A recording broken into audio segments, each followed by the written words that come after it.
మాట్లాడుతున్నారు. ఆయనకున్నటువంటి నామములేంటి అనేటువంటిది మనం తెలుసుకొని ప్రతి బిడ్డ కూడా తమ తమ జీవితాలను సరి చేసుకోవలసిందిగా మనం చేసుకుంటూ ఉన్నాను. ప్రియ దేవుని సంగమా, మరి పరిశుద్ధ లేఖనం నుంచి ఒక మాటను మనము ఈ యొక్క దినమున మనము జ్ఞాపకము చేసుకుందాం. యెషయా గ్రంథము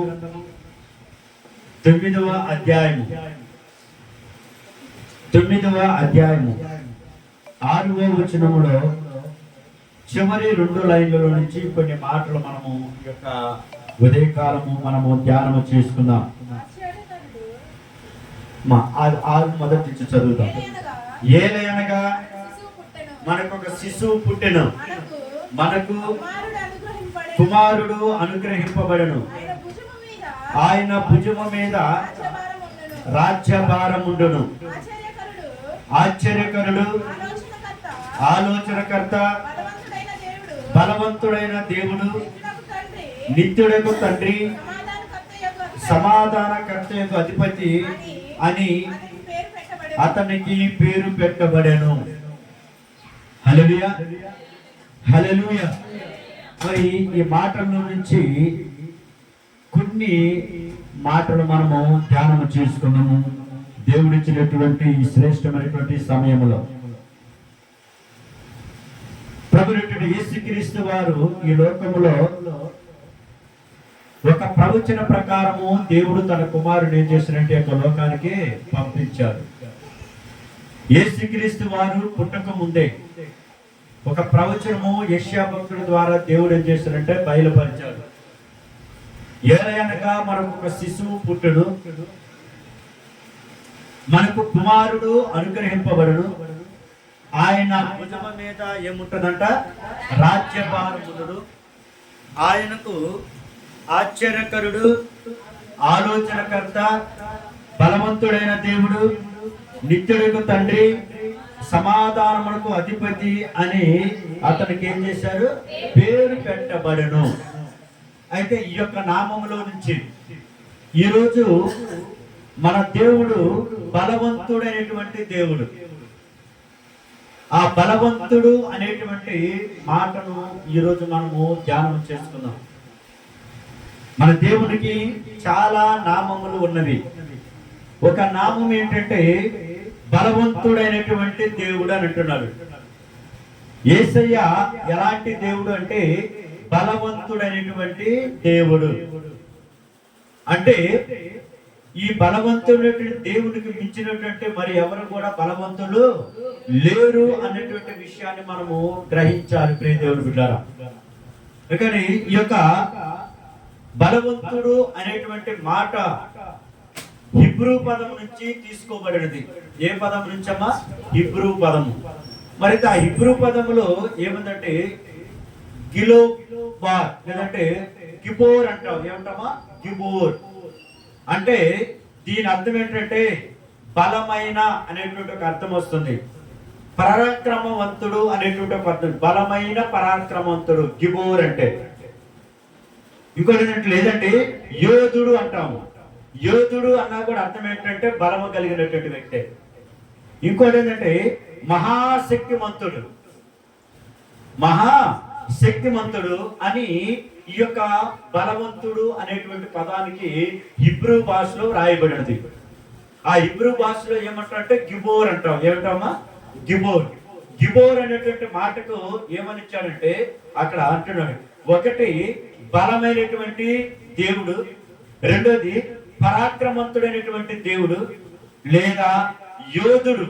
యోధుడు అన్నా కూడా బలవంతుడే. తర్వాత ఇంకోటి ఏంటంటే మహాశక్తి కలిగినటువంటి దేవుడు అన్నమాట. అందుకని మన దేవునికి ఆశ్చర్యకరుడు, ఆలోచనకర్త, నమ్మదగిన దేవుడు, బలవంతుడైనటువంటి దేవుడు.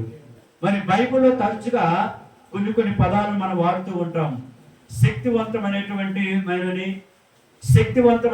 వ్యక్తులను, లేదా దేవుడు తన స్వంత శక్తిని, అసాధారణమైనటువంటి బలమును మరియు విరోచితమైనటువంటి కార్యాలను, ఎవరు చేయనటువంటి కార్యాలను వివరించడానికి ఏం చేస్తామంటే ఈ యొక్క బలవంతము అనేటువంటి పదాన్ని మనం ఉపయోగిస్తాం బైబిల్లో.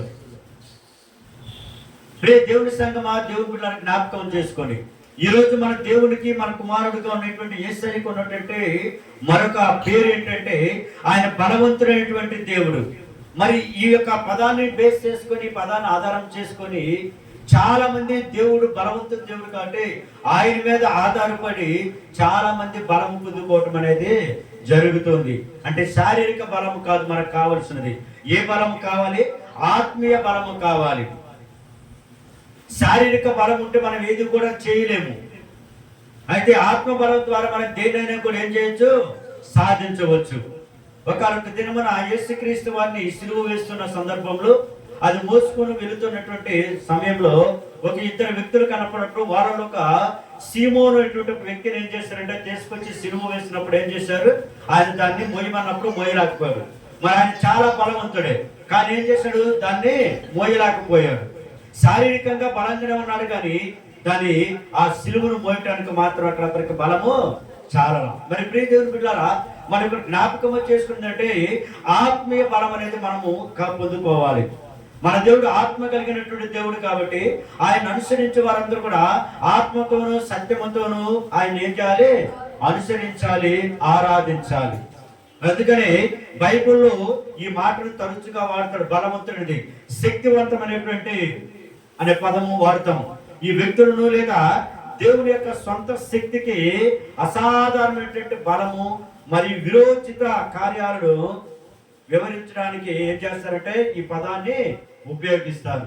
మరి లేఖనాలలో యేసును బలవంతుడి దేవుడు అని కూడా వర్తింప చేయడం జరుగుతుంది. మన యేసయ్య బలవంతమైనటువంటి దేవుడు. ప్రియ దేవుని బిడ్డలారా, ఆ రీతిగా ఈరోజు ఈ బలవంతమైనటువంటి యొక్క లక్షణాలు ఏంటి, బలవంతుడైనటువంటి దేవుని యొక్క లక్షణాలు ఏంటి, దాని యొక్క ప్రయోజనాలు ఏంటో ఈరోజు మనం అందరం కూడా తెలుసుకోవాలి. మన దేవుడు ఎలాంటి దేవుడమ్మా? బలవంతుడు. నీకు ఇంకా మేము అక్కడ ఉన్న చాలా పదాలు చెప్పట్లా, దాంట్లో ఒక్క పదాన్ని మనం ఈరోజు ధ్యానం చేద్దాం. ఏంటి ఆ పదము? బలవంతుడైనటువంటి దేవుడు. మరి ఈ బలవంతుడి దేవుడి యొక్క లక్షణాలు ఏంటి? ఈ బలవంతుడి దేవుడి యొక్క ప్రయోజనాలు ఏంటి? ఈరోజు కొన్ని మాటలు దేవుడి యొక్క మహాత్మ్యం బట్టి మనము ధ్యానం చేసుకున్నాము. అయితే బలవంతుడు యొక్క లక్షణాలు ఎలా ఉండే అకార్డింగ్ టు బైబిల్ ప్రకారం మనం కానీ చూసినట్లయితే బలవంతుడైనటువంటి దేవుని యొక్క లక్షణాలు ఏంటి, ప్రయోజనం ఏంటో ఈరోజు మనము జ్ఞాపకం చేసుకున్నాం. మొదటిగా కానీ చూసినట్లయితే అపోస్తుల కార్యములు, మొదటి బలవంతుడైనటువంటి దేవుని యొక్క లక్షణం అపోస్తుల కార్యములు 1వ అధ్యాయము 1 నుండి 8 వచనాల్లో మనం కానీ చూసినట్లయితే ఇక్కడ దేవుని యొక్క అనగా ఆ బలవంతుడైనటువంటి దేవుని యొక్క లక్షణాలు ఏంటో మనము జ్ఞాపకం చేసుకుందాం. అపోస్తుల కార్యములు 3వ అధ్యాయము 1 నుంచి మనము జ్ఞాపకం చేసుకున్నాం. పగలు 3 గంటలకు ప్రార్థనా కాలమున పేతురును యోహానును దేవాలయమునకు ఎక్కి వెళ్ళుచుండగా పుట్టినది మొదలుకొని కుంటివాడైన ఒక మనిషిని మోసుకొని పోవచుండెను. వాడు దేవాలయంలోనికి వెళ్ళువారిని భిక్షమరుగుటకు కొందరు ప్రతి దినము వారిని శృంగారమును దేవాలయపు ద్వారమునొద్ద ఉంచుచూ వచ్చిరి. పేతురును యోహానును దేవాలయములో ప్రవేశించబోనప్పుడు వాడు చూచి భిక్షమడగగా పేతురును యోహానును వానిని తేర చూచి మా తట్టు చూడమనెరు. వాడు వారి యొక్క ఏమైనాను దొరుకునని కనిపెట్టుచు వారి యందు లక్ష్యముంచెను. అంతటా పేతురు, వెండి బంగారము నా యొద్ద లేవు గాని నాకు కలిగినదే నీకిచ్చుచున్నాను. నజరేయుడైన యేసుక్రీస్తు నామమున నడుమని చెప్పి వాని కుడి చెయ్యి పట్టుకొని లేవనెత్తెను. వెంటనే వాని పాదములను చీల మండలమును బలము పొందెను. వాడు దిక్కును లేచి నిలిచి నడుచుచు గంతులు వేయచు దేవుని స్థుతించుచు వారితో కూడా దేవాలయములోకి వెళ్ళెను. హల్లెలూయా, హల్లెలూయా. దేవుని బిడ్డలారా, ఇక్కడ మనము గమనించినట్లయితే ఒక గుడ్డివాడు పుట్టినది మొదలుకొని అతని యొక్క స్థితి ఏంటంట? పుట్టిన మొదలుకొని అతనికి ఉన్నటువంటి స్థితి ఏంటి? కుంటివాడిగా ఉంటున్నాడు. అతన్ని రోజు ఆ దేవాలయం దగ్గరికి ఏం చేస్తారంటే ఎవరో ఒకరు ఏం చేస్తుంటారు, మోసుకొని పోయి అక్కడ కూర్చొని పెడుతూ ఉంటారు. ఆ మెట్ల దగ్గర కూర్చొని పెట్టినప్పుడు, మెట్ల ద్వారం దగ్గర కూర్చోబెట్టినప్పుడు దేవాలయంకు ఎక్కుతూ పోతున్నటువంటి వ్యక్తులు దగ్గర అతను ఏం చేస్తుంటాడు, అడుక్కుంటూ ఉండేవాడు. అలా అడుక్కుంటూ భిక్షం ఎత్తుకుంటూ చూస్తూ ఉండేవాడు. అది అయిపోయిన తర్వాత మరలా తీసుకెళ్లేసి వదిలిపెడుతూ ఉన్నాడు. ఇలాగ రోజు జరుగుతుండేటువంటి మాట. అయితే ఒక దినమున ఆ యొక్క దేవాలయంలోకి వెళ్ళడానికి పేతురును యోహాను అనేటువంటి వారు ఏం చేశారంటే ఆ యొక్క ద్వారము దగ్గరకు వచ్చి వెతుకుచున్నప్పుడు వారు ఆయనను తేరి చూశారు, అడిగారనమాట. వారి దగ్గర నుంచి ఏదైనా దొరుకుతుందేమోనని. వాడు అనగా ఎవరక్కడ? కుంటివాడు. ఎవరమ్మా? కుంటివాడు. ఆ కుంటివాడు ఏం చేశారంటే ఎదురు చూస్తూ ఉన్నారనమాట. వీళ్ళ దగ్గర నుంచి నాకు ఏదేమైనా జరుగుతూ ఉంటుందని ఏం చేశారంటే ఎదురు చూస్తూ ఉన్నాడు. తన చోట అయితే ఆ పేతురు యోహాను వారిద్దరు కూడా వారిని తేర చూసి అప్పుడు అంటున్నారు, ఇదిగో మా వైపు చూడమనిడు అన్నాడు. మా తట్టు చూడమనిడు. అప్పుడు వారి ఎంత ఏమైనా దొరుకును. ఇప్పుడు భిక్షమాడు ఉన్నాడమ్మా, అబ్బాయి ఇటు చూడు, నా వైపు చూడమన్నప్పుడు వాడు ఏమనుకుంటాడు, అతడు ఏదన్నా ఇస్తాడేమో అని. ఆ గుడ్డివాడు ఏం చేస్తాడు, లేదా గుడ్డివాడు ఏం చేస్తుంటాడు, ఆ భిక్షం ఎత్తుకునేటువంటి వాడు ఏం చేస్తాడు, ఆశతో ఏదో ఒకటి ఏం చేస్తుంటాడు, చూస్తూ ఉంటాడు. అయితే పేతురు యోహాను అంటున్నటువంటి మాట, అయ్యా మా దగ్గర బంగారము కానీ వెండి ఏమీ కానీ లేవు, కానీ మాకున్నదే నీకేం చేస్తాను, ఇస్తామని చెప్పి ఏం చేశారంటే ఇటువైపు చూడమని వారు ఏం చేశారంటే అప్పుడు వాని యొద్ద లేవు కానీ నాకు కలిగినదే నీకు ఇచ్చుచున్నాను అన్నాడు. అప్పుడు నజరేయుడైన యేసుక్రీస్తు యొక్క నామమున నడువమని చెప్పి వారిద్దరు ఏం చేశారంటే ప్రార్థన చేశారు. యేసుక్రీస్తు నామములో ఎప్పుడైతే ఆ యేసుక్రీస్తు యొక్క నామములో వారి నడువమని చెప్పినప్పుడు ఆ కుంటివాడు ఏం చేశాడంటే దిక్కున లేచి ఏం చేశాడు, నడిచాడు, బలము పొందుకొని. దేవుని బిడ్డలారా, వాని కుడి చెయ్యి పట్టుకొని లేవనెత్తును. వెంటనే వాని పాదములు ఏం చేశాడు, చీల మండలము బలము పొందును. హల్లెలూయా. ఎప్పుడైతే యేసు నామములో ప్రార్థన చేశారు, ఎప్పుడైతే యేసు యొక్క నామమును అక్కడ ఉచ్చరించడం జరిగిందో, ఎప్పుడైతే యేసుక్రీస్తు యొక్క నామములో వాడి యొక్క కుడి హస్తమును పట్టుకొని ప్రార్థించాడో, ఎమ్మటే ఆ కుంటి వాడికి ఏమొచ్చింది, బలము వచ్చేసి ఆ యొక్క చీల మండలముల వరకు దేవుని యొక్క శక్తి వెళ్ళేసి వాడిని ఏం చేసింది, లేవనెత్తింది. హల్లెలూయా, హల్లెలూయా. దేవుని చూడండి, వాడు పుట్టుక మొదలుకొని వాడు ఏమాడు, కుంటివాడు. పుట్టుకు మొదలు అంటే తల్లి గర్భంలో నుంచి వచ్చిన దగ్గర నుంచి వాడి స్థితి ఎలాంటి స్థితి, కుంటి స్థితి. మరి అలాంటి స్థితిని దేవుడి దగ్గరకు వచ్చి అనగా ఎప్పుడైతే ప్రభు నందు విశ్వాసం ఇచ్చారు, ఎప్పుడైతే ప్రభు యొక్క బిడ్డలు యేసుక్రీస్తు యొక్క నామములో వారికి అలా ప్రార్థన చేశాడో, దేవుని యొక్క బలం ఏమొచ్చింది, దిగి వచ్చేసి వాడుకున్నటువంటి స్థితిని దేవుడు ఏం చేశాడు, మార్చివేశాడు. హల్లెలూయా, హల్లెలూయా. నేనేమంటున్నానంటే వాడుకున్నటువంటి ఆ యొక్క దుర్బల స్థితి ఎవడన్నా ఒకరు తీసుకొచ్చి వదిలిపెడితే తప్ప వాటికి వాడై రాడు. రోజు కూడా ఏం చేసేవారు, ఎవరో ఒకరు ఏం చేసేవారు, భుజాన్ని వేసుకొని మోసుకొని తీసుకొచ్చి అక్కడ పెట్టేవాళ్ళు. అలా పెడుతూ ఉన్నప్పుడు రోజు సాయంత్రం దాకా అడుక్కుంటాడు. తర్వాత ఏం చేస్తాడు, ఎవరినొకరు బతిలాడితే మరలా వారు ఏం చేస్తారు, తీసుకెళ్లి వారి గృహం దగ్గర వదిలిపెట్టేస్తారు. ఇదే ఆయన స్థితి. ఆ దుర్బల స్థితిలో నుంచి దేవుడు ఏం చేస్తాడో తెలుసా, తన బలమైనటువంటి శక్తి ద్వారా, తన అద్భుతమైన శక్తి ద్వారా, తనకున్నటువంటి ఆ మహాశక్తి ద్వారా ఏం చేస్తాడో తెలుసా, ఆ మెట్ల దగ్గర పడినటువంటి కుంటి వాణిని ఎక్కడికి నడిపించాడు, దేవాలయంలోకి నడిపించాడు. హల్లెలూయా, హల్లెలూయా. దేవుని బిడ్డలారా చూడండి, ఆ యొక్క దేవుని యొక్క శక్తిని అక్కడ మీరు గమనించాలి. ఆ దేవుని యొక్క శక్తి ద్వారా వాడుకున్నటువంటి ఆ దుర్బలమైన స్థితిని ఇప్పుడు ఏం చేశాడు? మార్చివేశాడు. మెట్టిన దగ్గర పడి ఉన్నటువంటి వాణ్ణి దేవుని యొక్క మహాశక్తి ద్వారా దేవాలయంలోకి నడిపించాడు. హల్లెలూయా, హల్లెలూయా.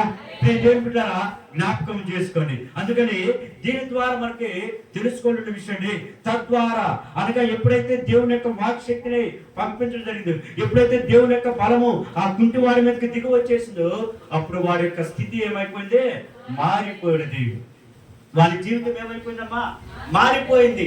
ఆ మారిపోయినటువంటి జీవితాన్ని బట్టి, అయ్యో ఇదిగో నా దేవుడు నా జీవితాన్ని మార్చేశాడు, ఇదిగో పుట్టుక కుంటి వాళ్ళటువంటి నన్ను ఏం చేశాడు? బాగుపరిచాడని అనేక మందికి ఏం చేశాడు? సాక్షిగా నిలవబెట్టాడు. హల్లెలూయా. ఆయన చూసినప్పుడనంట అందరు అంటున్నారంటే, అరే వీడు ఆ మెట్ల దగ్గర పడిన కుంటివాడి కదా అని అందరూ అంటున్నారు. ఇప్పుడు ఎప్పుడైతే ఆ కుంటివాడిని దేవుడు బలపరిచాడు, ఆ బలం చేత అతను లేవనెత్తాడు, ఇప్పుడు ఏమైపోయిందో తెలుసా? వాడు చక్కగా లేచి ఏం చేస్తున్నాడు? ప్రజల మధ్య తిరుగుతూ ఉన్నాడు. మరి అది చూసినప్పుడు వారందరూ ఆశ్చర్యపడిపోయారు. సాక్ష్యం చూడండి ప్రియ దేవుని బిడ్డలారా, తన దుర్బల స్థితి నుండి, ఆ కుంటి వాళ్ళ యొక్క దుర్బల స్థితి నుండి, ఆ భయంకరమైన స్థితి నుండి, ఆ వేదన స్థితి నుండి, ఇదిగో ఆ కుంటి వాళ్ళ యొక్క స్థితి నుండి దేవుడు ఇప్పుడు ఏం చేశాడు? తన మహాశక్తి ద్వారా ఆ కుంటి వాళ్ళని బలపరిచి లేవనెత్తి ఏం చేశాడు? దేవాలయంలోకి నడిపించాడు. హల్లెలూయా. ఈరోజు నువ్వు కూడా అలాంటి స్థితిలో బాధపడుతూ ఉన్నావా? నేను కృంగిపోయాను, నేను నవ్వలేకపోయాను, నా పరిస్థితి ఇంతే అని నువ్వు ఇంకా దిగులు పడుతూ చింతిస్తున్నావేమో, ఒక్కసారి ప్రభు వైపు చూడు.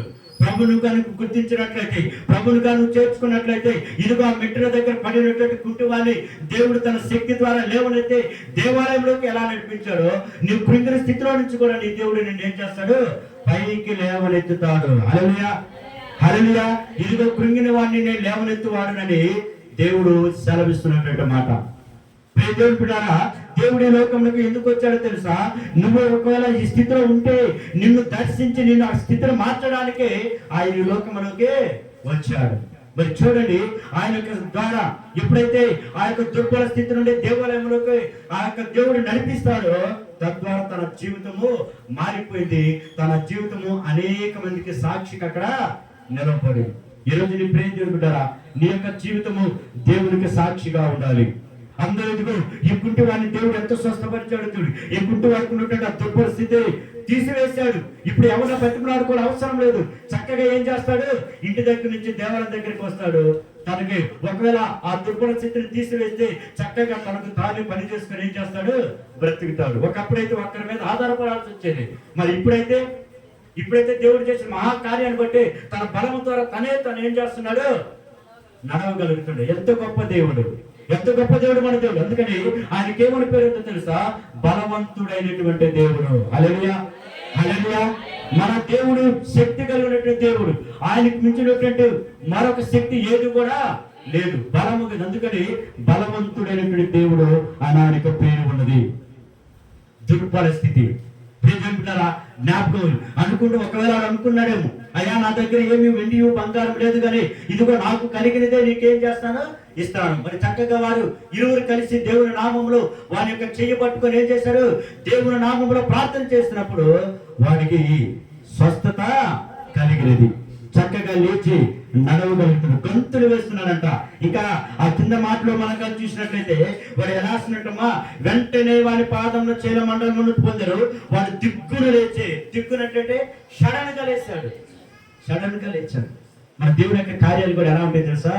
ఆశ్చర్యమైనవి. నువ్వు చూస్తుండగానే దేవుడు ఏం చేస్తాడు? కార్యాన్ని చూస్తాడు. ఇదిగో నువ్వు చూస్తుండగా నిలుచోడు నీ కార్యాన్ని, దేవుని కార్యాలు నువ్వు చూస్తావన్నాడు. అది చూచుతున్నటువంటి దేవుడు. ఆ విధంగా దిక్కులు లేచి నడిచి ఏం చేశాడమ్మా? గంతులు వేయచ్చు. మరి అంతకంటే ఆనందం చూడు. ఎప్పుడైతే తన కాళ్ళకు బలం వచ్చేసిందో, ఎప్పుడైతే తను లేచి నడవగలుగుతున్నాడో, ఆ ఆనందాన్ని బట్టేసి ఏం చేస్తాడు? గంతులు వేయచ్చు. దేవుణ్ణి ఏం చేస్తున్నాడు? స్తుతిస్తూ దేవాలయంలోకి ఏం చేశాడంటమ్మా? వెళ్ళాను. హల్లెలూయా. మరొకప్పుడు ఎక్కడ ఉండేవాడు? పాదాల దగ్గర పడి ఉండేవాడు.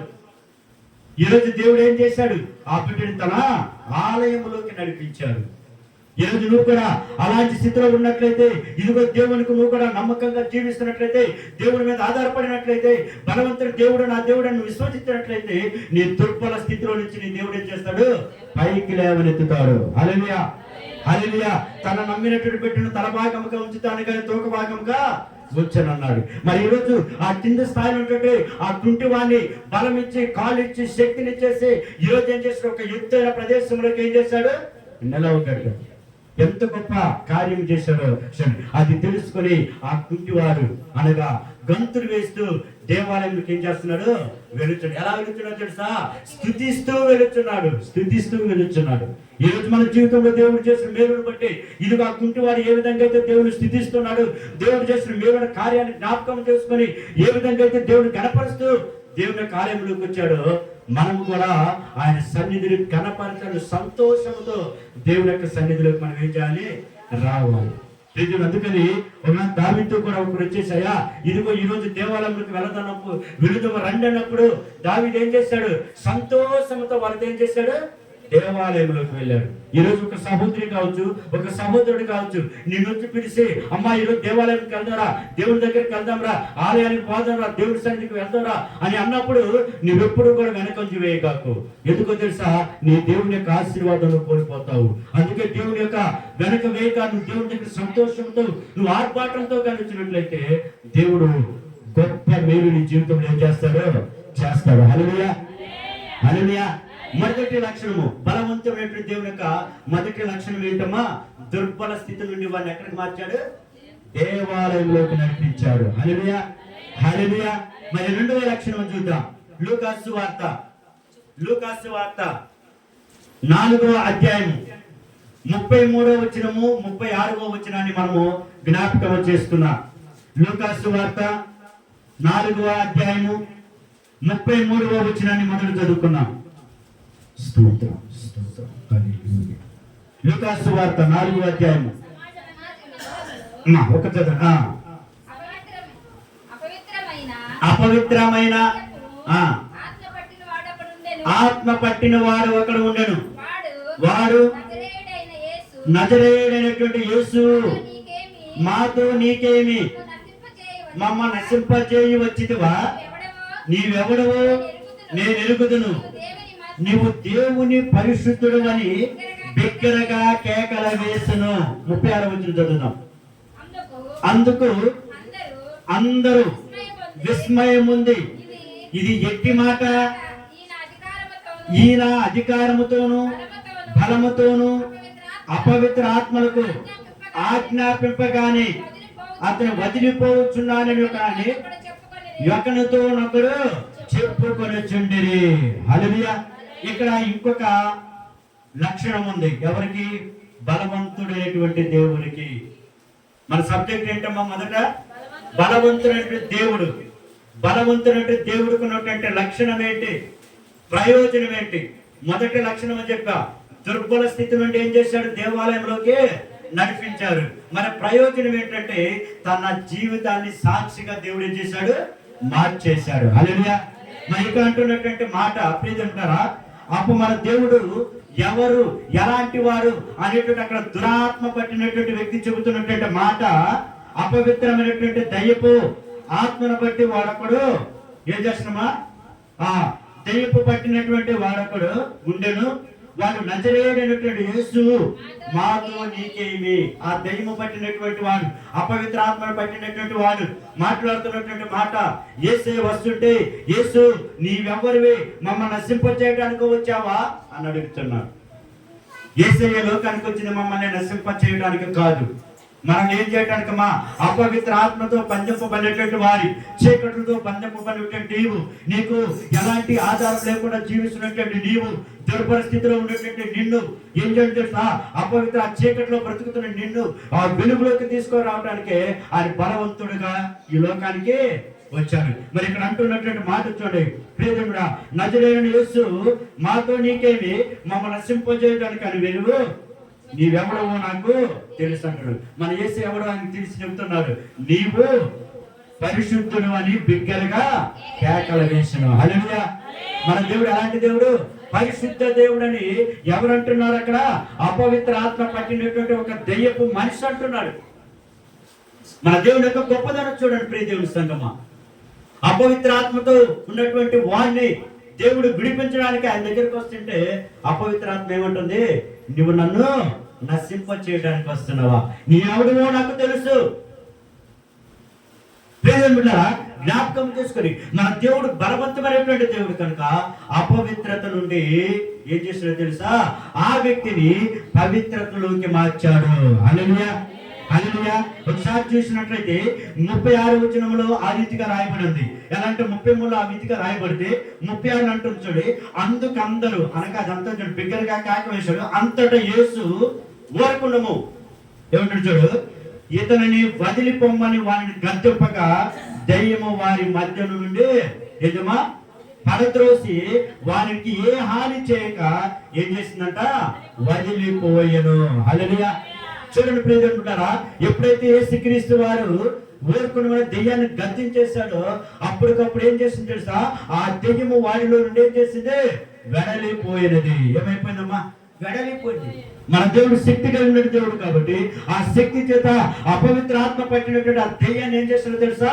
వెళ్ళగొట్టాడు. అందుకని యేసుక్రీస్తు నామములో ప్రతి బలహీనత ఇప్పుడే తొలగిపోవాలి కాకంటారు.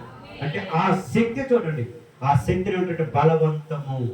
అందుకని మన యేసుకి ఏమని పేరు ఉందంటే బలవంతుడైన దేవుడు. హల్లెలూయా, హల్లెలూయా. మరి చూడండి ప్రియజనులారా, అందుకు చూడి ఆ స్థితిని ఎప్పుడైతే అందరు దెయ్యం పట్టిన ఇదిగో వాడు పుట్టుకుంటుంటే ఏం చేస్తుంటే అందరూ వచ్చి చూస్తూ ఉంటారు.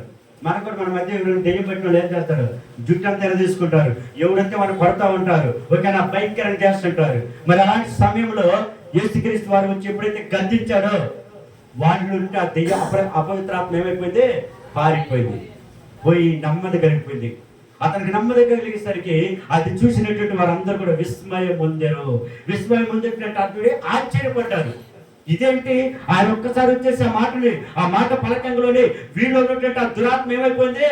పారిపోయిందంట.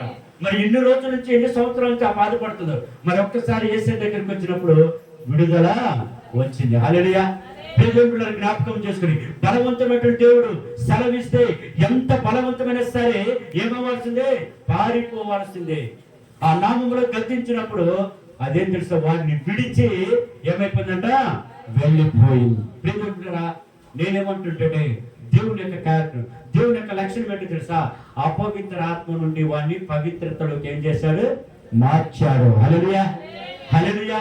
నడిపించాడు, దేవుడు నడిపించాడు. అపవిత్రత స్థానంలో నుంచి దేవుడికి నడిపించాడు, పవిత్రమైన స్థానంలోకి నడిపించాడు. అప్పుడు దాకా వాడి యొక్క బ్రతుకు ఎలా ఉంది? చీకటి బ్రతుకు. అప్పుడు దాకా వాడి యొక్క లైఫ్ ఎలా ఉంది? ఎంత భయంకరమైనటువంటి సాతానుతో ఏం చేస్తున్నాడు? బంధింపబడుతూ ఒక స్థిరమైనటువంటి వ్యక్తిగా జీవిస్తున్నాడు. అలాంటి దుర్భరమైన స్థితి, అలాంటి చీకటి స్థితిలో ఏం చేస్తాడు తెలుసా? దేవుడు వారికి వెలుగుగా మార్చాడు. హల్లెలూయా, హల్లెలూయా. తద్వారా ఎప్పుడైతే యేసుక్రీస్తు నామములు దేవుడు యేసయ్య వచ్చేసి గద్దించు ఊరుకున్నామని గద్దించినప్పుడు ఎమ్మటే వాడి నుంచి అపవిత్రాత్మ తొలగిపోయింది, వాడి ఉన్న చీకటి తొలగిపోయింది. ఇప్పుడు వారికి ఏమొచ్చింది తెలుసా? వెలుగు వచ్చింది. హల్లెలూయా, హల్లెలూయా. తద్వారా బిడ్డకు ఏమొచ్చిందంటే వాడి యొక్క జీవితాన్ని దేవుడు వెలుగుగా మార్చేశాడు. ఏం మార్చేశాడమ్మా? వెలుగుగా మార్చాడు. చూడండి, మన గృహంలోకి మనము రాత్రి వేళ వెళ్ళేటప్పుడు మనము పగలంతా కూడా బయట ఉండి లైట్లు ఆపుకొని వెళ్ళిపోతాం మనం, అవునా? పనికి వెళ్ళేటప్పుడు మరి రాత్రి వచ్చేసరికి ఏమవుతుందంటే ఇల్లంతా కూడా ఎలా ఉంటుందమ్మా? చీకటిగా ఉంటుంది. మరి ఆ చీకటి పోవటానికి మనం ఏం చేస్తాము? లైట్ వేస్తాము. లైట్ ఎప్పుడైతే వేసేసామో ఆ చీకటి అంతా కూడా ఏమైపోతుంది? పారిపోతుంది. ఆ రీతిగానే మన దేవుడు లోకానికి వెలుగై ఉన్నటువంటి దేవుడు, ఆ వెలుగు రాంగలోనే వాడిలో ఉన్నటువంటి అపవిత్రాత్మ ఏమైపోయింది? పారిపోయింది. హల్లెలూయా, హల్లెలూయా. ఇప్పుడు వాడి యొక్క జీవితాన్ని దేవుడు ఎలా మార్చాడు? వెలుగుగా మార్చాడు. ఎలా మార్చాడమ్మా? వెలుగుగా. ఈరోజు నీ జీవితము చీకట్లో ఉందా? ఒకవేళ నీ జీవితం చీకట్లో ఉన్నట్లయితే, ఒకవేళ నువ్వు చీకట్లో బ్రతుకుతున్నట్లయితే, ఒకవేళ నువ్వు కూడా ఇలాంటి స్థితిలో ఉన్నట్లయితే ఇదిగో ప్రభు దగ్గరికి రా. ప్రభు యొక్క పాదస్థానానికి వచ్చినట్లయితే నీ చీకటి బ్రతుకుని తీసివేసి దాంట్లో ఏం చేస్తున్నాడు తెలుసా? వెలుగును నింపుతాడు. ఏం నింపుతాడమ్మా? వెలుగును నింపుతాడు. ప్రియమిత్రులారా, జ్ఞాపకం, బలవంతుడు దేవుని యొక్క లక్షణం ఏంటో తెలుసా? ఏ ఒక్క బిడ్డ కూడా త్రుట్టిల్లపోవడానికి, ఏ ఒక్క పెట్టు కూడా చీకట్లో ఉండటానికి వీల్లేదు. కాబట్టి ఆ చీకటి బ్రతుకులు ఉన్నటువంటి వారికి ఏమి ఇవ్వడానికి వచ్చాడు? వెలుగుని ఇవ్వడించాడు. అదే ప్రయోజనము. తద్వారా వాడికి అపవిత్ర ఆత్మ పట్టినటువంటి వాడు ఇప్పుడు ఏమయ్యాడు? తన అపవిత్ర ఆత్మను దేవుడు ద్వారా పంపించుకొని తొలగించుకొని ఇప్పుడు పరిశుద్ధుడిగా, అపవిత్రుడు కాకుండా పవిత్రుడిగా ఏం చేశాడు? నడిపించాడు. ప్రతిలా జ్ఞాపకం చేసుకొని, అందుకని వెలుగు, అందుకని లేఖనం అంటున్నటువంటి మాటలు తెలుసా? నన్ను గమనించి వారు ఎంత మాత్రమో చీకట్లో నడవక వెలుగులోనే ఏం చేస్తాడు? నడుస్తారంట. మరి యేసయ్యని ఎవరైతే అనుసరిస్తారు, యేసయ్య మార్గంలో ఎవరైతే వస్తారు, యేసయ్యను నిజమైన రక్షకుడని ఎవరైతే తెలుసుకుంటారు, ఎవరైతే చేర్చుకుంటారో వారిలో చీకటి బ్రతుకులు ఎక్కువ ఉండవు. హల్లెలూయా, హల్లెలూయా. ఎందుకు చీకటి బ్రతుకులు అంటే చీకటిలోకి నీకేమొచ్చింది? వెలుగు వచ్చేసింది. ఆ వెలుగు ఎప్పుడైతే నీకు లోకి వచ్చేసిందో నీలో ఉన్నటువంటి అపవిత్ర ఆత్మ ఏమైపోయింది? పారిపోయింది. నీలో ఉన్నటువంటి చీకటి కార్యాలు ఏమైపోయి? తొలగిపోయి ఇప్పుడు నువ్వు మంచి కార్యాల వైపు నీ మనసుని దేవుడు ఏం చేశాడు? తిప్పేశాడు. హల్లెలూయా. అందుకని ఆయన యొక్క బ్రతుకును దేవుడు ఒకప్పుడు చీకట్లో ఉండే బ్రతుకును, అంధకారంలో బ్రతుకును, ఒక అభివృద్ధి లేనటువంటి అక్క బ్రతుకును ఈరోజు దేవుడు తనలో ఉన్నటువంటి అక్క దెయ్యం శక్తులను ఆ చీకటిని తీసివేసి ఇప్పుడు ఆ వ్యక్తికి ఏమిచ్చాడు? వెలుగునిచ్చాడు. ఏమిచ్చాడమ్మా? వెలుగు. అందుకని యేసయ్య దగ్గరికి వస్తే నీకు వెలుగు ఉంటుంది. యేసయ్య దగ్గరికి వస్తే నీకు ఆశీర్వాదం ఉంటుంది. యేసయ్య దగ్గరికి వస్తే నీకు దీవెన ఉంటుంది. యేసయ్య దగ్గరికి వస్తే నీ కుటుంబం మీద ఆయన కన్ను దృష్టి ఉంటుంది. హల్లెలూయా, హల్లెలూయా. అందుకని దేవుని యొక్క మహాశక్తి కలిగినటువంటి లక్షణం ఏంటో తెలుసా? అపవిత్రాత్మలో నుంచి నేను ఎక్కడికి నడిపించాడు? పవిత్రంలోకి నడిపించాడు. తద్వారా చీకటి జీవితము ఇప్పుడు ఎలా మారిపోయింది? వెలుగుగా మారిపోయింది. హల్లెలూయా. ఎలా మారిపోయిందమ్మా? వెలుగుగా మారిపోయింది. మరి ఇంకా చీకట్లోనే ఉంటావా? ఇదిగో దేవుడు అంటున్నాడు, సమస్త భారము మోయించినటువంటి జనులారా నా యొద్దకు రండి. నువ్వు ఆ చీకట్లో ఉండే భారాన్ని ఇంకా మోసుకుంటూ ఉంటే ప్రయోజనం లేదు. నువ్వు తెలుసుకున్నటువంటి వాడి ఇదిగో నిజమైనటువంటి వెలుగు. ఆ వెలుగును నువ్వు ఏం చేయమన్నాడు? ఆస్వాదించమంటున్నాడు. ఆ వెలుగును నువ్వు ఆహ్వానించమంటున్నాడు. ఆ వెలుగుని గృహంలో చేర్చుకోమంటున్నాడు. రాత్రి వేళ గొర్రెల కాపలు ఏం చేస్తూ ఉన్నారమ్మా? గొర్రెలు కాచుకుంటున్నప్పుడు వెలుగుదూత వచ్చేసి ఇదిగో లోకమును రక్షించబోయినటువంటి ఒక రక్షకుడు మీలో పుట్టి ఉన్నాడు, పుట్టుకోవచ్చున్నాడు పలాని చోటని చెప్పినప్పుడు వారు ఏం చేశారు? ఒక వెలుగుదూత అక్కడ ప్రకాశింపులోనే వారందరూ కూడా ఏమైపోయారంట? విస్మయం పొందారు. ప్రజెంట్ జ్ఞాపకం చేసుకోండి, దేవుని కార్యాలు చూస్తే ఆశ్చర్యంగా ఉంటుంది. అందుకనే ఆశ్చర్యకరుడు అని పేరు ఉంది. హల్లెలూయా. ఏమని పేరుందమ్మా? ఆశ్చర్యకరుడు. మరి అందుకని బలవంతుడు దేవుడు చేస్తున్నటువంటి ఈ కార్యాలు చూడండి, ఆయన లక్షణాలు చూడండి. ఆ దుర్బల స్థితిలో ఉన్నటువంటి కుంటి వారికి కాలునిచ్చి వారి జీవితాన్ని మార్చేశాడు. ఇప్పుడు అపవిత్ర ఆత్మతో పట్టినటువంటి వాడిని ఏం చేశాడు? ఆ దెయ్యాన్ని వెళ్ళగొట్టేసి వాడిలో ఉన్న చీకటిని తొలగించేసి వాడికి ఏమిచ్చాడు? వెలుగునిచ్చాడు. అది దేవుని యొక్క లక్షణము. తద్వారా ప్రయోజనం ఏమొచ్చింది? వాడి జీవితానికి ఏమొచ్చిందమ్మా? వెలుగు వచ్చేసి ఇంకా వాడి జీవితంలో చీకటి అనేది లేదు. వాడి జీవితంలో ఇంకా ఎలాంటి భయం అనేది లేదు. దేవుడు స్వస్థపరిచాడు కాబట్టి ఇప్పుడు హ్యాపీగా ఉంటున్నాడు, సంతోషంగా ఉంటున్నాడు. దేవుడి దగ్గరికి వస్తే నీకు దొరుకుతుంది ఏంటో తెలుసా? సంతోషము, సంతోషము, సమాధానము. అందుకని యేసయ్య అంటున్నటువంటి మాట, నేను బలవంతుడైనటువంటి దేవుడు. అందుకని ఏ మనకు కుమారులు ఒక శిశువు పుట్టును, కుమారుడు అనుగ్రహించబడును, ఆయన ఆశ్చర్యకరుడు, ఆలోచనకర్త, నమ్మదగిన దేవుడు, బలవంతుడైన దేవుడు, నిత్యుడిగో తండ్రి. ఈరోజు మన సబ్జెక్ట్ ఏంటి? బలవంతుడైన దేవుడు. మరి బలవంతుడి దేవుడు చూడండి, నశింప చేయడానికి వచ్చాడు, ఇక్కడికి లేదు, నిన్ను బాగుపరచడానికి, నిన్ను అపవిత్ర ఆత్మల నుంచి పవిత్ర ఆత్మలోకి నడిపించడానికి, అపవిత్ర కార్యముల నుంచి నేను తప్పించి ఇదిగో పవిత్రమైన కార్యముల వైపు నేను నడిపించడానికి, నరకంలో నువ్వు వేదన పడుతుంటే నీ యొక్క స్థితిని బాగుపరచడానికి ఆయన పరమని ఏం చేశాడు? భూమికి దిగి వచ్చాడు. ఆయనను విశ్వసించినట్లయితే నీకు ఒక వెలుగుని దేవుడు ఇస్తాడు. మన దేవుడు వెలుగైనటువంటి దేవుడు. అందుకని జ్ఞాపకం చేసుకోవాలి, యేసుక్రీస్తు వారు ఎంత బలమైనటువంటి దేవుడో మనము తెలుసుకోవాలి. ఇప్పుడు ఆయన యొక్క ద్వారా అపవిత్రత నుండి దేవుడికి మార్చడమా, పవిత్రులకు దేవుడు ఏం చేశాడు? నడిపింది. తద్వారా తన జీవితాన్ని వెలుగుమయంగా చేశాడు. ఈరోజు నీ జీవితం కూడా వెలుగుగా ఉండాలంటే వెలుగు దగ్గరికి నువ్వు రావాలి. నేను లోకమునకు వెలుగు అయ్యున్నాను అంటున్నాడు. ఆయన దగ్గరికి వస్తే నీ చీకటి బ్రతుకుని తీసివేస్తాడు. నీ చీకటి అంధకారము, నీలో ఉన్నటువంటి అంధకారాన్ని కూడా తొలగించేసి నీకు వెలుగుని దేవుడు ఇస్తాడు. అందుకని ఆయనకి బలవంతుడైనటువంటి పేరు ఉంది. హల్లెలూయా, హల్లెలూయా. ఇప్పుడు రెండు చెప్పాను. ఒకటి లక్షణం ఏంటమైంది? దుర్బల స్థితి నుండి దేవాలయంలోకి నడిపించాడు. అనగా ఆయన యొక్క జీవితాన్ని ఏం చేశాడు? జీవితము ఒక సాక్షిగా మార్చేశాడు. అది ప్రయోజనము. రెండవ లక్షణం ఏంటో బలవంతుడు దేవుడు అంటే, ఇదిగో అపవిత్ర ఆత్మలో నుంచి ఆ వ్యక్తిని దేంట్లోకి నడిపించాడు? పవిత్ర ఆత్మలోకి నడిపించాడు. అనగా తన యొక్క అపవిత్రమైన జీవితాన్ని వెలుగుగా మార్చాడు. ఎలా మార్చాడు? వెలుగుగా మార్చాడు. మరి మూడవ లక్షణం ఏంటి? బలవంతుడైనటువంటి దేవుని యొక్క మూడవ లక్షణం ఏంటో మనం జ్ఞాపకం చేసుకున్నాం. మొదటి కొరింథీ పత్రిక 5వ అధ్యాయము. మొదటి కొరింథీ పత్రిక 5వ అధ్యాయము 5వ వచనాన్ని మనము జ్ఞాపకం చేసుకున్నాం. 5:5 మొదటి కొరింథీ పత్రిక. పక్కచరమ్మా 5వ అధ్యాయము 5వ వచనము 4-5 కలిసి చూడండి.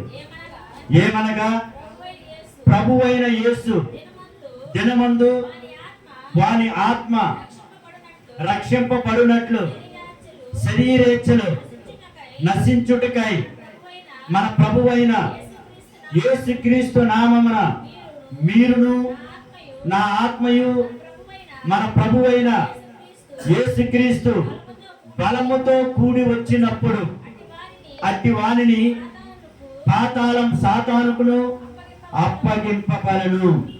మీరు అతిశయించుట మంచిది కాదు. ప్రియదంటారా, అపోస్తలుడైన పౌలు గారు ఒక సంఘానికి హెచ్చరిస్తున్నటువంటి మాట ఏంటి? ఆ మాట ఇంకా చూసినట్లయితే అపోస్తలుడైన పౌలు గారికి కొరింథీ సంఘం నుంచి ఒక వార్త వినపడింది. ఏంటి ఆ వార్త అంటే, మీలోనంట కొంతమంది అంటే జారత్వం ఉన్నదనేది ఒక వదంతి కలిగిందంట. జారత్వం అంటే వ్యభిచారం. సో అందుకనే ఆ వదంతి కలదని విన్నారు. ఎవరు విన్నది? పౌలు కాదు. పౌలు గారు విని అప్పుడు అంటున్నాడు, మీలో ఒకడు తన తండ్రి భార్యను ఉంచుకున్నాడంట. అట్టి జారత్వము అన్ని జనుల్లోనైనను జరగదు, మరి ఎందుకు ఎంతో దుర్భరమైన కార్యాలు చేస్తున్నారు అని కొరింథీ సంఘానికి ఏం చేస్తున్నారంటే హెచ్చరిక చేస్తూ ఉన్నారు. అలా చేస్తున్నప్పుడు ఇట్లుంటే మీరు ఉప్పొంగుచున్నారే కానీ మీరు అంత మాత్రం దుఃఖపడి ఇలాంటి కార్యం చేసిన వారిని మీలో నుండి ఏం చేశారు? వెలివేసిన వారు కారు. అంటే ఆ కార్యమును చూస్తూనే ఉన్నారు, ఆ కార్యమును చేసే వారిని చూస్తూ ఉన్నారు. కానీ సంఘం నుంచి వాళ్ళు ఏం చేస్తున్నారు? బయటకు పంపించలేకపోతున్నారు, అలాగే ఉంటున్నారు. అలాంటి వారు ఒక దినమని ఏం చేయాల్సి వచ్చింది తెలుసా? ప్రభు యొక్క తీర్పులోకి రావాల్సి వస్తుంది. ప్రియదేవులారా, జ్ఞాపకం చేసుకుని ఈ భూలోకంలో ఎలా ఉంటుందంటే చూడండి, ఎంత భయంకరమైన స్థితిలో ఉంటుందంటే జారత్వములు కొన్ని ప్రాంతాల్లో చూడండి, అక్కడ ఇచ్చేటటువంటి ఎంత దుర్భరమైన పరిస్థితులు జరుగుతున్నాయి చూడండి. అందుకని వీటన్నిటిని తెలుసుకున్నటువంటి ఆ పౌలు గారు సంఘాలతో చెబుతున్నాడు, ఇదిగో ఒక దినమున యేసుక్రీస్తు వారు మన దగ్గరకు వచ్చినప్పుడు,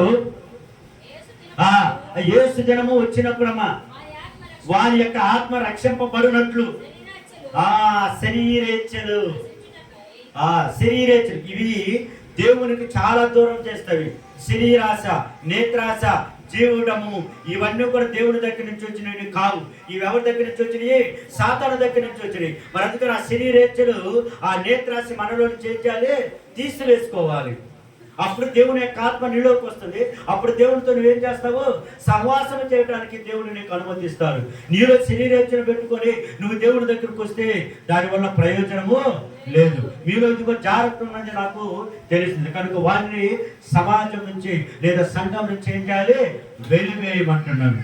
మరి ప్రియదేవులారా, జ్ఞాపకం చేసుకున్నట్లయితే ఒక్కసారి తద్వారా ఏమిటంటే ఈ భూలోకము నుండి ఎవరైతే తన శరీరేచ్ఛలను చంపుకుంటారు, శరీరేచ్ఛను విడిచిపెట్టేస్తారు, అప్పుడు ఏం చేస్తారో తెలుసా? దేవుని దగ్గరకు నువ్వు చేరువవుతావు. దేవుడు ఎక్కడ ఉంటాడమ్మా? దేవుడు ఎక్కడ ఉంటాడు చెప్పాలి.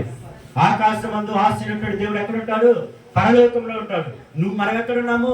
భూమి మీద ఉన్నావు. నువ్వు ఎప్పుడైతే శరీరేచ్ఛను చంపేసుకుంటావు అప్పుడు దేవునికి దగ్గర అవుతావు. అనగా ఈ భూమి మీద నుంచి నువ్వు ఎక్కడికి వెళ్తావు తెలుసా? పరలోకానికి వెళ్తావు. ఎక్కడికి వెళ్తావు? పరలోకానికి. మరి నీ జీవితాన్ని దేవుడు మార్చేశాడా లేదా? మరి అందుకని దేవుని యొక్క లక్షణం ఏంటో తెలుసా? నిన్ను ప్రియరా భూలోకము నుండి పరలోకానికి నిన్నేం చేస్తాడు? నడిపిస్తాడు. హల్లెలూయా, హల్లెలూయా. సో ఈ భూలోకం ఉన్నటువంటి వారు నువ్వు దేవుడి నిజమైన నిజమైన రక్షకుడు క్రీస్తు నువ్వు ఎరిగి ఆయనగా నీ హృదయంలో కానీ చేర్చుకున్నట్లయితే ఇదిగో ఈ భూలోకంలో ఉన్నంత కాలం దేవుడు నీకు తోడుగా ఉండి ఈ యాత్ర ముగించిన తర్వాత నిన్ను దేవుడు ఎక్కడ తీసుకెళ్తాడు? తన రాజ్యంలోకి నిన్ను తీసుకెళ్తాడు. నీ యొక్క స్థానాన్ని మార్చేస్తాడు. మహిమ రాజ్యంలోకి తీసుకెళ్తాడు. మహిమ రాజ్యంలోకి దేవుడు నేనేం చేస్తాడు? నడిపిస్తాడు. ప్రియ దేవుని సంగమా, అందుకని ఈ యొక్క బలవంతునటువంటి దేవుడు భూలోకము నుండి పరలోకానికి మనల్ని ఏం చేస్తాడు? నడిపిస్తాడు. మరి ఆ రీతిగానే ఇక్కడ చెబుతున్నటువంటి మాట, ప్రియ దేవుని బిడ్డలారా, మీరు నా ఆత్మ వలన ప్రభుని యేసుక్రీస్తు బలముతో కూడి వచ్చినప్పుడు అట్టి వాణిని సాతానుకి ఏం చేయాలి? అప్పగింపవలెను. ఒకనొక దినం వచ్చినప్పుడు వాళ్ళు ఖచ్చితంగా వాళ్ళు ఏం చేయాలి? సాతానికి అప్పగించేస్తాడు దేవుడు. ఆ సాతాను చేతులను పడకుండా ఉండాలంటే ఈ భూలోకంలో నువ్వు దేవునికి నమ్మకంగా జీవించాలి. అందుకని ఈ భూలోకం నుంచి నిన్ను ఏం చేస్తాడు? పరలోకానికి నడిపిస్తాడు. ఏం చేస్తాడమ్మా?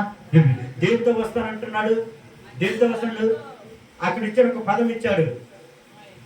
దేవుడితో వస్తానని అంటున్నాంటే అక్కడ చూడండి, నేను ప్రభు అయిన చూడమా నా ఆత్మయు యేసుక్రీస్తు నామమున మీరును నా ఆత్మయు మన ప్రభువైన యేసుక్రీస్తు బలముతో కూడా వచ్చినప్పుడు. హల్లెలూయా. ఇప్పుడు యేసుక్రీస్తు ఎలా వస్తున్నాడు? బలముతో వస్తున్నాడు. బలవంతుడు దేవుడు ఏమొస్తున్నాడు? బలముతో వచ్చి నేనేం చేస్తున్నాడు? ఈ భూలోకం నుంచి ఎక్కడ తీసుకెళ్తున్నాడు? పరలోకానికి తీసుకెళ్తున్నాడు. హల్లెలూయా, హల్లెలూయా. పరలోకానికి వెళ్ళాలంటే చాలా కష్టం. అందుకని ఆ కష్టాన్ని ఇక్కడున్నప్పుడు దేవుడు నిన్ను సులభపరిచి ఆయన రాజ్యంలో నిన్ను నడిపించాలని, ఆ రాజ్యంలో సంతోషంగా ఉండాలని, ఆ పరలోక రాజ్యంలో ఆ కష్ట బాధలు ఇవన్నీ కూడా ఏమి లేకుండా ఆ నిత్య మహిమలో నువ్వు ఉండాలనే ఉద్దేశంతోనే బలవంతుడైన దేవుడు భూమి మీద నుంచి ఏం చేస్తున్నాడు? పరలోకానికి తీసుకెళ్తున్నాడు. నిజంగా జ్ఞాపకం చేసుకోవాలి. బలవంతుడి దేవుడు చూడు. ఈరోజు 3 మాటలు మీకు నేను చెప్పాను. 3 విషయాలు భూమి మీద ఉన్నటువంటి మనుషులని అనగా తన యందు విశ్వాసం ఉంచినటువంటి వారిని ఈ భూలోకం నుంచి ఎక్కడికి తీసుకెళ్తాడు? పరలోకానికి తీసుకెళ్తాడు. అది బలవంతుడైనటువంటి వారి యొక్క లక్షణము. బలవంతు వారి యొక్క లక్షణము ప్రియదేవుడు గారు. అలా వెళ్ళినప్పుడు ఇక పరలోకంలో నువ్వేం చేస్తావమ్మా? చెప్పాలి. పరలోకంలో ఏం చేస్తుంటారు? ఇప్పుడు భూమి మీద నుంచి తీసుకెళ్ళి ఎక్కడైతే నువ్వు దేవుని స్థితించలేకపోయావు, దేవుని అది కనపరచలేకపోతాను, ఎందుకు బట్టి అంటే నీకున్న పనులు పట్టేసి, నీకున్నటువంటి బిజీ వర్క్ను పట్టేసి నువ్వు దేవుని కూడా విడిచిపెట్టేసి ఏం చేస్తున్నావు? నీ పనులు నువ్వు పడేసి దేవుని ఏం చేస్తున్నావు? స్థితించలేకపోతున్నావు. అయితే నువ్వు నమ్మి విశ్వసించి ఈ భూలోకంలో జీవించినప్పుడు దేవుని దగ్గరికి నేను తీసుకెళ్ళినప్పుడు ఆ పరలోకంలోకి చేరినప్పుడు అక్కడ నువ్వు చేసే పని ఏంటో తెలుసా? నిత్యము దేవుని యొక్క కుడి పార్శ్వమున కూర్చొని నువ్వేం చేస్తుంటావు? స్తుతిస్తూ ఉంటావు. హల్లెలూయా, హల్లెలూయా. ఎంత గొప్ప ధన్యతో చూడండి, ఎంత గొప్ప ధన్యతో చూడండి. అందుకని తద్వారా ప్రియదులారా స్థితిగా దేవుడు నేనేం చేశాడు? మార్చేశాడు. స్థితిగా నేను మార్చేశాడు. ఎంత గొప్ప దేవుడు. క్షేరాపుల మధ్య, దేవత దూతల మధ్య, ఆ 12 గుమ్మములు మధ్యలో కూర్చొని ఏం చేస్తాడు? దేవుడి యొక్క కుడిపార్శ్వం కూర్చొని దేవతలతో యెహోవా పరిశుద్ధుడు పరిశుద్ధుడు పరిశుద్ధుడు పరిశుద్ధుడని నిత్యము దేవుడిని ఏం చేస్తుంటావు? స్తుతిస్తూ ఉంటావు, స్తుతిస్తూ ఉంటావు, స్తుతిస్తూ ఉంటావు. ఎంత గొప్ప ధన్యత. అందుకని మన దేవుడు బలవంతమైనటువంటి దేవుడు. ఎలాంటి దేవుడు అమ్మా? బలవంతమైనటువంటి దేవుడు. మరి ఆ బలవంతుడి దేవుడు నువ్వు ఉండాలనుకుంటున్నావు, ఆ శక్తిని పొందుకోవాలంటున్నావు. ఆ బలవంతుడి దేవుడి యొక్క శక్తిని పొందుకొని కృతి వారి తన జీవితాన్ని ఏం చేశాడు? మార్చి వేసుకున్నాడు. ఆ బలవంతుడిని దేవుణ్ణి చేర్చుకొని అపవిత్రాత్మతో పుట్టుకున్నటువంటి వాడు ఏం చేశాడు? పవిత్రాత్మలోకి వచ్చేసాడు. ఆ బలవంతుడి దేవుణ్ణి నువ్వు ఆశ్రయించినట్లయితే ఇదిగో ఈ భూలోకం నుంచి నేను ఎక్కడ తీసుకెళ్తాడు? పరలోకంలోకి తీసుకెళ్తాడు. అప్పుడు నువ్వేం చేస్తావు తెలుసా? స్తుతించేటువంటి ధన్యతను నువ్వేం చేస్తావో పొందుకుంటావు. హల్లెలూయా, హల్లెలూయా.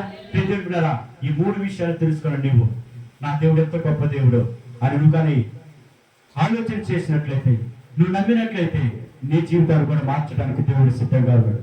నీ జీవితాన్ని కూడా ఒక చీకటిలో ఉన్నట్టు నీ జీవితాన్ని కూడా వెలుగులోకి రావాలని, వెలుగులోకి నడిపించాలని, వెలుగులోకి తీసుకురావాలని దేవుడు ఆకాశం నుండి నేను ఏం చేస్తున్నాడు? చూస్తూ ఉన్నాడు. ఈరోజు మనకు వెలుగులు ఇవ్వటానికి ఒక నక్షత్రం లాగా, ఒక దూతలాగా, ఒక కుమారులాగా, ఒక శిశువులాగా ఏం చేశాడు? ఈ భూమి మీద జన్మించాడు. ఆయనే మనకు ఒక కుమారుడు. ఏదనగా మనకు ఒక శిశువు పుట్టును, మనకు కుమారుడు అనుగ్రహించబడును.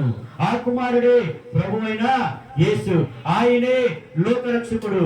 ఆయనే లోకాన్ని రక్షించేది. లోకం అనగా ఈ యొక్క ప్రపంచాన్ని రక్షించే ఏకైక దేవుడు ఎవరంటే ఆయనే ప్రభు అయిన యేసుక్రీస్తు. ఆయన ఎందుకు అని విశ్వాసం ఇచ్చినట్లయితే నీ చీకటి బ్రతుకులను వెలుగుగా మారుస్తాడు. నీ చీకటి బ్రతుకులను వెలుగు మారుస్తాడు. ప్రియ దేవుని సంగమా, జ్ఞాపకం చేసుకోండి. యేసుక్రీస్తు బాలునిగా జన్మించిన, ఎలా జన్మించాడమ్మా? ఎలా జన్మించాడు? బాలునిగా జన్మించిన. శిశువు అంటే బాలుడే కదా. శిశువు అంటే ఏంటమ్మా? బాలుడే. కుమారుడు అంటే కొంచెం శక్తి పొందుకున్నాడు. ఇదిగో ఈ నా కుమారుడు, ఈయన యందు నేను ఏం చేస్తానో ఆనందించదని అంటున్నాడు. ఎవరెందు దేవుడు ఆనందిస్తాడు? కుమారుడు ఎందు. నువ్వు ఆనందించాలంటే ఎవరిని బట్టి నువ్వు ఆనందిస్తావు? నీ కుమారుడు చేసేటంటే సాహసక్రియను బట్టి, నీ కుమారుడు నడుచుకునే విధానాన్ని బట్టేసి నువ్వేం చేస్తావు? మంచి నడవడికలు వచ్చాడనుకో, కూతురు కానీ కుమార్తె కానీ, వారిని చూసి నువ్వేం చేస్తావు? సంతోషిస్తావు. అందుకని యేసు కానీ దేవుడు అంటాడు, ఇదిగో ఇతని యందు నేను ఆనందించుచున్నాను. హల్లెలూయా. ఒకవేళ మన దేవుడు అంటున్నాడు, యేసుక్రీస్తు బాలుడిగా జన్మించిన ఆయన బలవంతుడైనటువంటి దేవుడు. హల్లెలూయా, హల్లెలూయా. ఆయన బలం రక్షించేటువంటి బలం. ఆయన బలం ఎలాంటిదమ్మా? రక్షించేటి బలం. అందుకని మత్తయి సువార్త 1:20 అంటాడు, ఇదిగో ఆమె కుమారుని కనును, ఆయన ఆ కుమారుడు ఆయనే తన ప్రజల పాపం నుండి వారిని ఏం చేస్తాడు? విడిపిస్తానంటున్నాడు. మరి యేసయ్యగా పుట్టినా కానీ ఆయన ఎవరో తెలుసా? బలము కలిగినటువంటి వ్యక్తి, రక్షించే బలము కలిగినటువంటి వ్యక్తి, విడిపించే బలము కలిగినటువంటి దేవుడు, అలాగనే హృదయాలను మార్చగలిగినటువంటి దేవుడు. శిశువే కానీ ఏం మారుస్తున్నాడు? హృదయాలను మారుస్తున్నాడు. శిశువే ఏం చేస్తున్నాడు? అందరిని రక్షిస్తున్నాడు. శిశువే ఏం చేస్తున్నాడు? అక్కడ విడిపించేస్తున్నాడు. ప్రియమిత్రులారా, ఎంత గొప్పదని ఒకసారి జ్ఞాపకం చేసుకోండి. కాబట్టి నీవు బలహీనమైనటువంటి వాటి మీద ఆధారపడకూడదు. ఎందుకు ఆధారపడకూడదు? మన దేవుడు ఎలాంటి వాడు? బలమైనటువంటి దేవుడు, బలంతో రక్షించే దేవుడు. ఓకేనా? కనుక నువ్వు దేని మీద ఆధారపడకూడదు? బలహీన మీద ఆధారపడకూడదు. బలహీన మీద నువ్వు ఆధారపడితే ప్రయోజనం లేదు. అందుకని నువ్వు బలహీనమైన వాటి మీద ఆధారపడకూడదు. బలమైన దేవుడి మీద నువ్వేం చేయాలి?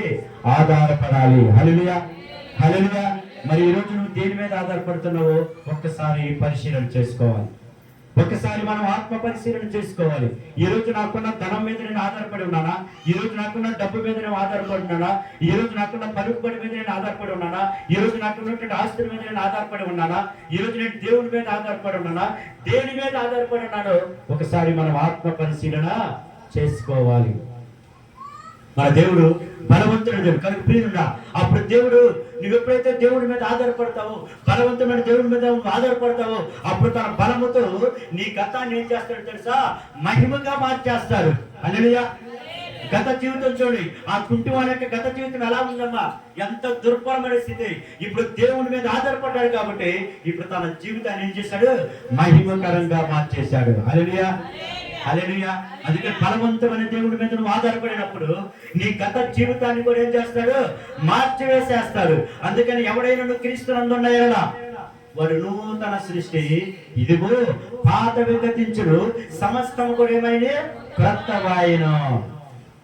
కొత్త సంవత్సరంలోకి వెళ్తున్నాం మనం. ఇంకా కొన్ని దినాలు ఏం చేస్తున్నాము? కొత్త సంవత్సరంలోకి వెళ్తున్నాం. మరి పాత జీవితాన్ని మనం అలాగే మనం కంటిన్యూషన్ చేస్తామా? వదిలేయాలి. కొత్త సీడ్ వచ్చిన తర్వాత పాత సీడ్ ఏం చేస్తామా? తీసేస్తారా లేదా? నువ్వు అలాగే పెట్టుకున్నావు అనుకో, నీవు ఇంకా బతుకుందని అర్థం.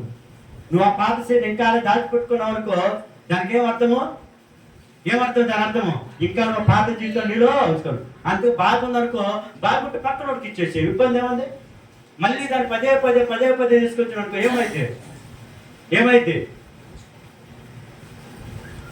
ఏమైతే తెలుసా? ఆ నాటిన మీద చెయ్యి వేసి వెనక్కి చూసినప్పుడు మొదటి స్థితి కంటే కడపడి స్థితి ఎలా ఉంటుంది? ఇప్పుడు అదే ఉంటుంది. పాత జీవితాన్ని దేవుణ్ణి నమ్మినప్పుడు నీ యొక్క జీవితాన్ని అయితే మహిమకరంగా మార్చేస్తాడు. ఏం చేస్తాడమ్మా? మహిమకరంగా కొత్త జీవితంలోకి మనం ప్రవేశించబోతున్నాం కాబట్టి ఇక పాత జీవితంలో ఆలోచనతో మనం రాకూడదు, పోల్చుకుంటూ రావాలి. అంటే ఇదిగో అలా ఉన్నాను, ఇంకా అలా ఉండకూడదు, ఇదిగో ఇలా ఉండాలి అనేది మనము తెలుసుకొని ముందుకు వెళ్ళినప్పుడు ఆ జీవితం ధన్యకరంగా ఉంటుంది, ఆ జీవితం ఆశీర్వాదకరంగా ఉంటుంది. అందుకని ఏం ప్రియులుగా బలవంతుడైనటువంటి దేవుని మీద మనం ఏం చేయాలి? ఆధారపడాలి. అప్పుడే దేవుడు తన బలముతో తన గతాన్ని ఏం చేస్తాడు? మహిమకరంగా మార్చేస్తాడు. నీ ఆధ్యాత్మికటువంటి యుద్ధములో విజయాన్ని దేవుడు ఏం చేస్తాడు? అనుగ్రహిస్తాడు. హల్లెలూయా. మామూలు యుద్ధంలో కాదు, ఆధ్యాత్మిక జీవితంలో దేవుడు నీకు విజయాన్ని అనుగ్రహించాలంటే బలవంతుడైన దేవుని మీద ఆధారపడాలి, కానీ బలహీనమైన మనుషుల మీద ఆధారపడకూడదు. మరి ఈరోజు నువ్వు ఎలా ఆధారపడుతున్నావు? ఈరోజు ఎవరి మీద ఆధారపడుతున్నావు? ఒకసారి ఆలోచన చేసుకోండి. ఒకవేళ ఆధారపడిన కొంతకాలమే కానీ శాశ్వతమైన దేవుని మీద ఆధారపడినప్పుడు నువ్వు మహిమకరంగా నీ జీవితాన్ని ఏం చేస్తున్నావు? మహిమకరంగా చేస్తాడు. కనుక నీ బలహీనతలో నీ యొక్క బలాన్ని కూడా దేవుడు ఏం చేస్తాడు? నింపేస్తాడు. ఎందుకు? ఆయన శక్తి కలిగినటువంటి దేవుడు, మహిమ కలిగినటువంటి దేవుడు. కనుక నువ్వు బలహీనలో ఉన్నా సరే దేవుడు తన బలంతో నేను ఏం చేస్తాడు? నింపేస్తాడు. సంసోను ఒక విషయంలో బలహీనుడే పడిపోయి ఉన్నాడు. తిరిగి అడిగినప్పుడు ఏం చేశాడు? మళ్ళా బలాన్ని ఏం చేశాడు? ఇచ్చేసినప్పుడు తన బలముతో ఆ యొక్క గోడలు ఏం చేశాడు? పడగొట్టేసేసాడు, కూల్చివేశాడు. మరి ఆ బలం ఎక్కడి నుంచి వచ్చింది? దేవుడి దగ్గర నుంచి. అందుకని బలవంతమైన దేవుడి మీద ఆధారపడాలి. ఆయన మీద ఆధారపడినప్పుడు నీకేమొస్తుంది తెలుసా? బలాన్ని అనుగ్రహిస్తాడు. ఆత్మీయ జీవితంలో నువ్వు చేసిన ప్రతి పోరాటం మీద దేవుడు ఏం చేస్తాడు? యుద్ధాన్ని ఇస్తాడు. హల్లెలూయా, హల్లెలూయా. ఇవి తెలుసుకున్నటువంటి ప్రియ దేవుని సంఘమా, ప్రియ దేవుని బిడ్డారా, బలవంతమైన దేవుని మీద ఆధారపడటం నేర్చుకున్నాం. ఇక నుంచి దేవా, ఇదిగో నీ బలము ద్వారా నన్ను రక్షించావు, నీ బలము ద్వారా నన్ను నా జీవితాన్ని సాక్షిగా నిలబెట్టారు, నీ బలము ద్వారా నా చీకటి బ్రతుకును తీసివేసి వెలుగు బ్రతుకుగా మార్చావు, నీ బలము ద్వారా ఈ భూలోకంలో నుంచి నన్ను స్థితించేటువంటి జీవితంలోకి నన్ను ఏం చేశావు? నడిపించావని నువ్వు కనుక బలవంతుడైన దేవుడి మీద ఆధారపడినట్లయితే, ఆ బలవంతుడి దేవుడిని హృదయంలో చేర్చుకున్నట్లయితే నీ గతాన్ని మొత్తాన్ని కూడా ఏం చేస్తాడు? మార్చివేసి మిగిలినది అంటే ఆ యొక్క జీవితాన్ని మహిమకరంగా ఏం చేస్తాడు? మార్చేస్తాడు. ఆ జీవితాన్ని మార్చడానికి యేసయ్య పరమని వీడు ఏం చేశాడు? భూమికి వచ్చాడు. ప్రియదేవుని సంగమా, మరి ఈరోజు మనం ఎవరి మీద ఆధారపడుతున్నామో పరిశీలన చేసుకుని, ఒకవేళ బలవంతుడైన దేవుడి మీద ఆధారపడకపోతే ఈ రోజు నుంచైనా బలవంతమైన దేవుడి మీద ఆధారపడి, ఆయన ఇదిగో బలం ఇచ్చాడు అంటున్నాడు. రక్షించే బలం ఉంది, తర్వాత ఇంకా మనకి విడిపించే బలం ఉంది ఆయన దగ్గర, తర్వాత హృదయాలను మార్చగలిగినటువంటి బలం ఉంది. ఆ బలం నాకు దయచేయ, నా హృదయాన్ని మార్చు. బండలాంటి హృదయాన్ని, కఠినమైన హృదయాన్ని దాన్ని ఎలా చేయాలి? మాంసపు ముద్ద వల్ల చేయ అని నువ్వు అడిగినట్లయితే దేవుడు తప్పక సహాయం చేస్తాడు, నీ జీవితాన్ని మారుస్తాడు. కనుక ఆ విధంగా జీవితము ఆ విధంగా దేవుని యొక్క వెలుగును పొందుకొని ప్రతి బిడ్డకు దేవునికి నమ్మకంగా అట్టి కృప దేవుడు మనందరికీ దయచేయను గాక. ఆమేన్. హల్లెలూయా, హల్లెలూయా, హల్లెలూయా. ప్రకటన గుర్తు పెట్టుకున్నామా? రేపే ఒంగోలులో మన యొక్క మందిరంలో సెమీ క్రిస్మస్